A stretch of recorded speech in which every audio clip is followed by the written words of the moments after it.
ಆತ್ಮೀಯ ಮಾಧ್ಯಮ ಸ್ನೇಹಿತರಿಗೆ ನಮಸ್ಕಾರ. ಇವತ್ತಿನ ಪತ್ರಿಕಾಗೋಷ್ಠಿ ಕರೆದಿರ್ತಕ್ಕಂಥ ಉದ್ದೇಶ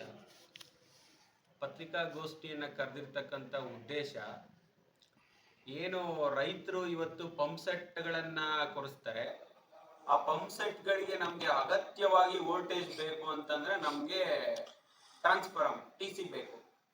ಹಿಂದೆ ರೈತರಿಗೋಸ್ಕರ ಅಕ್ರಮ ಸಕ್ರಮ ಅಂತಕ್ಕಂಥದ್ದು ಒಂದು ಯೋಜನೆ ಇತ್ತು. ಆ ಯೋಜನೆಯಲ್ಲಿ ಕೇವಲ 30,000 ರೂಪಾಯಿನ ರೈತರು ಕಟ್ಟಿದ್ರೆ 1 ವರ್ಷದ ಒಳಗೆ ಅವರ ಜಮೀನಿಗೆ, ಅವ್ರ ಹೊಲಕ್ಕೆ, ಅವ್ರ ತೋಟಕ್ಕೆ ಟಿಸಿನ ಫಿಕ್ಸ್ ಮಾಡ್ತಿದ್ರು. ಮತ್ತೆ ಅದ್ರ ಜೊತೆಗೆ ಯಾರು 30,000 ಕಟ್ಲಿಕ್ಕೆ ಆಗಲ್ಲ ಅಂತವ್ರಿಗೆ ತತ್ಕಾಲ್ ಅಂತ ಒಂದಿತ್ತು. ಅರ್ಜೆಂಟಿಗೆ ಟಿಸಿ ಬೇಕು ಅಂದ್ರೆ ತತ್ಕಾಲು ಸುಮಾರು 70,000 ರಿಂದ 80,000 ರೂಪಾಯಿ ಖರ್ಚಾಗೋದು. ಅವ್ರ ಹೊಲಕ್ಕೆ, ಅವ್ರ ತೋಟಕ್ಕೆ ಇಮಿಡಿಯೇಟ್ ಟಿಸಿ ಒಂದು ವಾರದಲ್ಲಿ ಬಂದ್ಬಿಡ್ತಿತ್ತು. ಇಂಥ ಯೋಜನೆಗಳೆಲ್ಲ ಹಿಂದೆ ನಮ್ಮ ಸರ್ಕಾರದಲ್ಲಿ ಇದ್ದು. ನಿಮ್ ಸರ್ಕಾರ ಅಂದ್ರೆ ಟೋಟಲ್ ನಮ್ಮ ಸರ್ಕಾರ ಅಂತಂದ್ರೆ ನಮ್ಮ ಸರ್ಕಾರ. ಈಗಿರ್ತಕ್ಕಂಥದ್ದು ನಮ್ಮ ಸರ್ಕಾರನೇ, ಹಿಂದೆ ಇರ್ತಕ್ಕಂಥದ್ದು ನಮ್ಮ ಸರ್ಕಾರನೇ. ಹೌದು, ನಾವು ಅದನ್ನ ನಮ್ಮ ಸರ್ಕಾರ ಅಂತ ಹೇಳ್ತಾ ಇದೀವಿ ಉಚ್ಚಾರಣೆ ಮಾಡ್ಬೇಕಾದ್ರೆ ಅಷ್ಟೇ. ಹಿಂದಿನ ಸರ್ಕಾರದಲ್ಲಿ ಇಂಥ ಯೋಜನೆಗಳಿದ್ದು. ಇವತ್ತೇನಾಗಿದೆ ಅಂತಂದ್ರೆ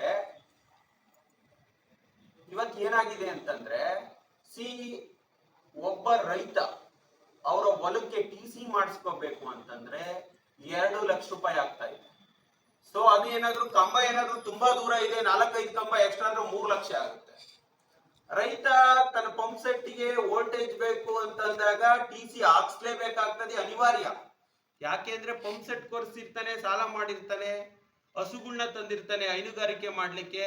ಆ ಹಸುಗಳನ್ನ ಸಾಕ್ಬೇಕು ಅಂದ್ರೆ ನಮಗೆ ಉತ್ತಮವಾದಂತ ಮೇವು ಬೆಳಿಲಿಕ್ಕೆ ವಾಟರ್ ಸೋರ್ಸ್ ಬೇಕು. ಅಂತ ಸಂದರ್ಭದಲ್ಲಿ ಇವತ್ತಿನ ಮೈಕ್ರೋ ಫೈನಾನ್ಸ್ ಗಳಲ್ಲಿ ಸಾಲ ಮಾಡಿರ್ತಾರೆ. ಆ ಪರಿಸ್ಥಿತಿ ಇವತ್ತ 3 ಲಕ್ಷ ಕೊಟ್ಟು ಒಬ್ಬ ರೈತ ಒಂದು ಟಿಸಿನ ಅಳವಡಿಸ್ಕೊಂಡು ಅವನ ಹೈನುಗಾರಿಕೆ ಮಾಡೋದಲ್ಲಿ, ಕೃಷಿ ಮಾಡೋದಲ್ಲಿ, ತೋಟಕ್ಕೆ ನೀರಾಯಿಸೋದಲ್ಲಿ ಅವನ್ ಸಾಲ ತೀರ್ಸೋದು ಹೇಗಾಗುತ್ತೆ?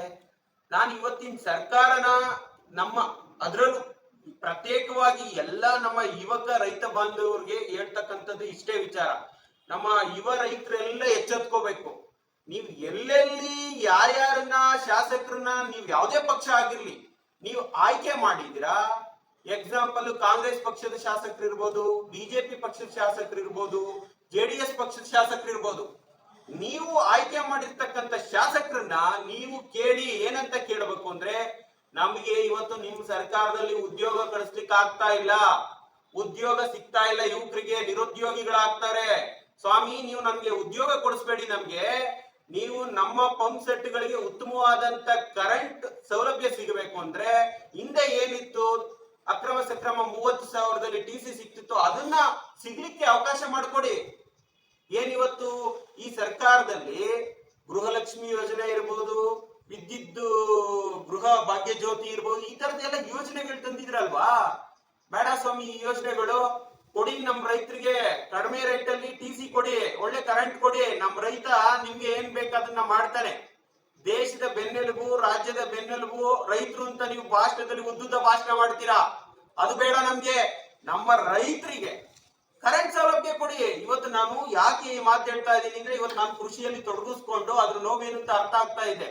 ಮೊನ್ನೆ ನಾನೇ ಬೋರ್ವೆಲ್ ಕೊಡಿಸಿದೆ. ಒಂದು ಬೋರ್ವೆಲ್ ಕೊಡಿಸ್ಲಿಕ್ಕೆ ಇವತ್ತು 6 ಲಕ್ಷ ಆಗುತ್ತೆ. ಒಂದು ಟಿಸಿ ಇಡಬೇಕು ಅಂತಂದ್ರೆ ಅದಕ್ಕೊಂದು 2 ಲಕ್ಷ, 8 ಲಕ್ಷ. ಒಬ್ಬ ರೈತ, ಸಾಮಾನ್ಯ ರೈತ, ಒಂದು ಬೋರ್ ಕೊರ್ಸಿ ಒಂದು ಟಿಸಿ ಇಟ್ಟು ಅವನ ಹೊಲಕ್ಕೆ, ತೋಟಕ್ಕೆ ನೀರು ತಗೊಂಡು ಹೋಗ್ಬೇಕು ಅಂದ್ರೆ 8-10 ಲಕ್ಷ ಬೇಕು. ಎಲ್ಲಿಂದ ಬರುತ್ತೆ ರೈತರಿಗೆ? ನೀವು ನಿಮ್ಮ ಗೌರ್ಮೆಂಟ್ ಇಂದ ಬೇರೆ ಬೇರೆ ಯೋಜನೆ ಏನೆಲ್ಲ ಬೇಡ ಸ್ವಾಮಿ. ನಾವು ಸರ್ಕಾರಕ್ಕೆ ಏನು ಕೇಳಲ್ಲ. ಇವತ್ತು ಒತ್ತಾಯ ಮಾಡ್ತಾ ಇರೋದು, ನಮ್ಗೆ ಕರೆಂಟ್ ಸೌಲಭ್ಯ ಕೊಡಿ. ನಮ್ಮ ಹೊಲ ತೋಟಕ್ಕೆ ಕರೆಂಟ್ ಸೌಲಭ್ಯ ಕೊಡಿ. ನಾವೇ 2,000 ರೂಪಾಯಿ, 3,000 ರೂಪಾಯಿ ನಾವು ಕೊಡ್ತೀವಿ. ನಮಗ್ ಬೇಕಾಗಿಲ್ಲ ಬೇರೆ ಯೋಜನೆಗಳು.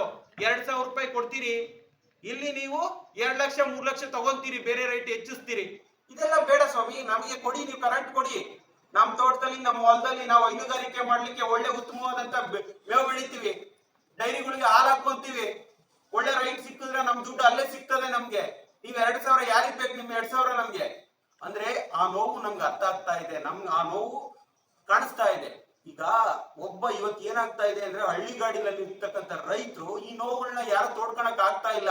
ಆಮೇಲೆ ಈ ಸಂದರ್ಭದಲ್ಲಿ ನಮ್ ಎಲ್ಲಾ ಶಾಸಕರನ್ನ ಕೈ ಮುಗಿದು ನಾನು ಒತ್ತಾಯಿಸ್ತಾ ಇರ್ತಕ್ಕಂಥ ಉದ್ದೇಶ ಏನು ಅಂತಂದ್ರೆ, ಕೇಳ್ತಾ ಇರ್ತಕ್ಕಂಥ ಸಂದೇಶ ಏನು ಅಂದ್ರೆ, ನಾನು ಇಷ್ಟೇ ಕೇಳೋದು, ನೀವು ಅಸೆಂಬ್ಲಿಯಲ್ಲಿ ಇವಾಗ ಏನ್ ಸೆಷನ್ ನಡೀತಾ ಇದೆ ಬೆಳಗಾವಿನಲ್ಲಿ, ದಯವಿಟ್ಟು ಪಕ್ಷಪಾತವಾಗಿ ನಿಷ್ಪಕ್ಷಪಾತವಾಗಿ ಪ್ರತಿ ತಾಲೂಕಲ್ಲಿ ನಿಮ್ಮ ಜನ ನಿಮ್ಮ ಕಾರ್ಯಕರ್ತರು ನಿಮ್ಮನ್ನ ಆಯ್ಕೆ ಮಾಡಿ ಕಳ್ಸಿರ್ತಕ್ಕಂಥದ್ದು ರೈತರಿಗೋಸ್ಕರ ಹೋರಾಟ ಮಾಡಿ ರೈತರಿಗೆ ಸೌಲಭ್ಯಗಳನ್ನ ತಂದ್ಕೊಡಿ, ರೈತರಿಗೆ ಯೋಜನೆ ಉತ್ತಮವಾದಂತ ಯೋಜನೆಗಳನ್ನ ತಂದ್ಕೊಡಿ ಅಂತ ನಿಮ್ಮನ್ನ ಕಳ್ಸಿದಾರೆ. ಇವತ್ತು ನೀವು ಅಸೆಂಬ್ಲಿಯಲ್ಲಿ ಇಷ್ಟೇ ಪ್ರಶ್ನೆ ಮಾಡಿ, ಮಾನ್ಯ ಸಿದ್ದರಾಮಯ್ಯನವರಿಗೆ ಮುಖ್ಯಮಂತ್ರಿಗಳಿಗೆ ಕೇಳ್ಕೊಳ್ಳಿ, ಮಾನ್ಯ ಸಿದ್ದರಾಮಯ್ಯನವರು ಬಡವರ ಪರ, ಬಡವರ ಪರ, ರೈತರ ಪರ, ಮತ್ತೆ ನಮ್ಮ ರೈತರಿಗೆ ಸಿಗ್ತಕ್ಕಂತ ಎಲ್ಲಾ ಯೋಜನೆಗಳನ್ನ ನೋಡಿ ಇವತ್ತು ಸಿದ್ದರಾಮಯ್ಯನವರಿಗೆ ಅನ್ನರಾಮಯ್ಯ, ವಿದ್ಯುತ್ ರಾಮಯ್ಯ, ವಿದ್ಯಾರಾಮಯ್ಯ ಕೆಲವು ಬಿರುದುಗಳನ್ನ ಏನ್ ಕೊಡ್ತಾ ಇದ್ರಿ, ವಿದ್ಯುತ್ ಶಕ್ತಿ ರಾಮಯ್ಯ ಬಿರುದನ್ನು ನೀವು ಕೊಡಿರಂತೆ. ಕೇಳ್ಕೊಳ್ಳಿ ಅವ್ರನ್ನ ಏನಂತ, ಸಿದ್ದರಾಮಯ್ಯನವರೇ ನೀವು ಬೇರೆ ಯಾವ ಯೋಜನೆ ಕೊಡ್ತೀರೋ ಬಿಡ್ತೀರೋ ಗೊತ್ತಿಲ್ಲ, ನಮ್ಮ ರೈತರಿಗೆ, ಯಾಕೆಂದ್ರೆ ನಿಮ್ಗೆ ರೈತರ ಬಗ್ಗೆ ವಿಶೇಷವಾದ ಕಾಳಜಿ ಇದೆ ಅಂತ ಹೇಳ್ತೀರಾ, ಆ ಕಾಳಜಿಯನ್ನ ಇಟ್ಕೊಂಡು ನಮ್ಮ ರೈತರಿಗೆ ನೀವು 30,000 ರೂಪಾಯಿ ಹೊಲ ತೋಟಕ್ಕೆ ಪಂಪ್ ಸೆಟ್ಗಳಿಗೆ ನೀರು ಅಳವಡಿಸಲು 30,000ದಲ್ಲಿ ಅಕ್ರಮ ಸಕ್ರಮ ಟಿಸಿ ಕೊಡಿ ಅಂತ ಕೇಳ್ಕೊಳ್ಳಿ. ಮಾನ್ಯ ಶಾಸಕರುಗಳು ಎಲ್ಲರೂ ಕೂಡ ನಿಜವಾಗ್ಲೂ ನಿಮ್ಗೆ ರೈತರ ಬಗ್ಗೆ ಕಾಳಜಿ ಅಂತಕ್ಕಂಥದ್ದಿದ್ರೆ ಈ ಅಸೆಂಬ್ಲಿ ಒಳಗೆ ಈ ಸೆಷನ್ಸ್ ಅಲ್ಲಿ ಏನ್ ಚಳಿಗಾಲ ಅಧಿವೇಶನ ಬೆಳಗಾವಿಯಲ್ಲಿ ನಡೀತಾ ಇದೆ, ಈ ಚಳಿಗಾಲ ಅಧಿವೇಶನದಲ್ಲಿ ತಾವೆಲ್ಲರೂ ಕೂಡ ಸೀರಿಯಸ್ ಆಗಿ ಪ್ರತಿಯೊಂದು ಕ್ಷೇತ್ರದ ಶಾಸಕರಿಗೂ ಸಂಬಂಧಪಡ್ತಕ್ಕಂಥ ವಿಚಾರ ಇದು.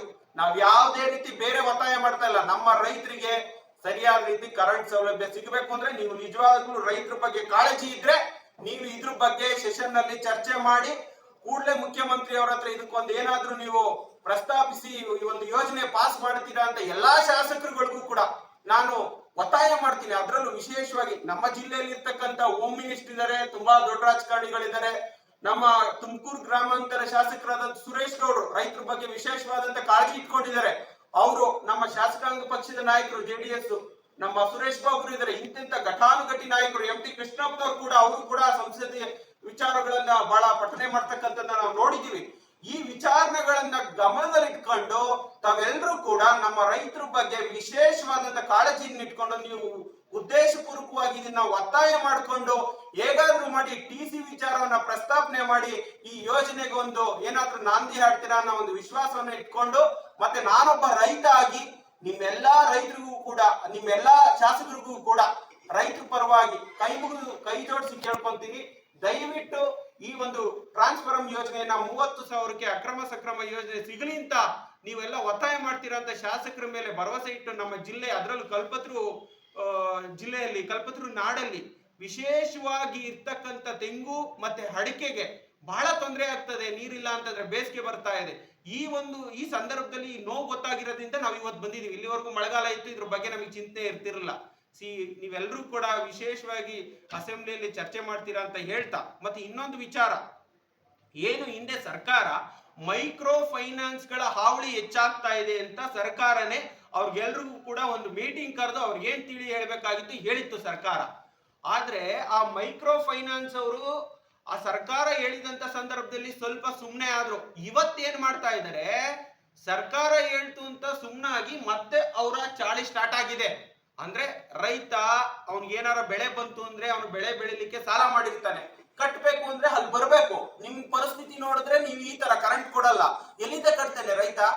ಆದ್ರಿಂದ ಇವಾಗ ಏನ್ ಮಾಡ್ತಾ ಇದ್ದಾರೆ ಫೈನಾನ್ಸ್ ಅವರು, ಬ್ಲಾಂಕ್ ಚೆಕ್ ಗಳನ್ನ ಹಿಂದೆ ಏನ್ ಇಸ್ಕೊಂಡಿದ್ರು ಆ ಚೆಕ್ ಗಳ ಮುಖಾಂತರ ನ್ಯಾಯಾಲಯ ಮುಖಾಂತರ ಬ್ಲಾಕ್ ಮೇಲ್, ಅಂದ್ರೆ ನ್ಯಾಯಾಲಯಕ್ಕೆ ಅರ್ಜಿ ಹಾಕಿ ನ್ಯಾಯಾಲಯದಿಂದ ನೋಟಿಸ್ ಬಂತು ಅಂದ್ರೆ ನಮ್ಮ ರೈತರು ಏನು ಮಾತಾಡ್ಲಿಕ್ಕೆ ಆಗೋದಿಲ್ಲ. ಈಗ ಸರ್ಕಾರ ಅವ್ರಿಗೆ ಮೀಟಿಂಗ್ ಮಾಡಿ ಕಿರುಕುಳ ಕೊಡ್ಬೇಡ್ರಿ ಅಂದ್ರಿ, ಈಗ ನ್ಯಾಯಾಲಯ ಮುಖಾಂತರ ನೋಟಿಸ್ ಬಂದ್ರೆ ನ್ಯಾಯಾಲಯಕ್ಕಿಂತ ದೊಡ್ಡವರು ಯಾರು ಇಲ್ಲ, ನ್ಯಾಯಾಲಯ ಹತ್ರ ನಾವು ಪ್ರಶ್ನೆ ಮಾಡ್ಲಿಕ್ಕೆ ಆಗೋದಿಲ್ಲ.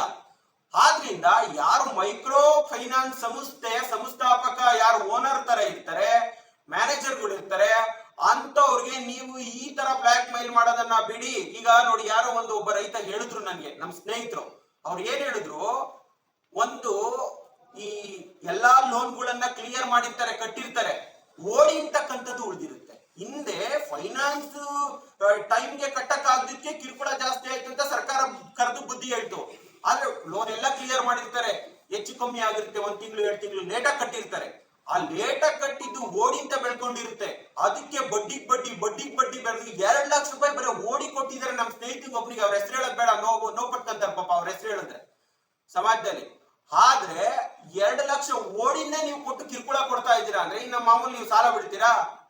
ಬೇಕಾ ಇದೆಲ್ಲವಾ? ಎಂತ ಪರಿಸ್ಥಿತಿ ಆಗ್ತಾ ಇದೆ ನಮ್ಮ ರೈತರ ಬಗ್ಗೆ. ಈ ಸರ್ಕಾರಕ್ಕೆ ಏನಾರ ನಿಜವಾಗ್ಲೂ ಕಾಳಜಿ ಇತ್ತು ಅಂದ್ರೆ ಅಂತವ್ರು ಯಾರ್ಯಾರಿದ್ದಾರೆ ಅಂತ ಸಂಸ್ಥೆಯನ್ನ ಕೂಡಲೇ ಬ್ಯಾನ್ ಮಾಡ್ಬೇಕು, ಅವ್ರಿಗೆಲ್ಲ ಒಂದು ಬುದ್ಧಿ ಕಲಿಸ್ಬೇಕು ಅಂತ ಈ ಸಂದರ್ಭದಲ್ಲಿ ನಾನು ಈ ಸರ್ಕಾರಕ್ಕೆ ಗಮನ ಹರಿಸ್ಲಿ ಅಂತ ಕೇಳ್ಕೊಂತಾರೆ.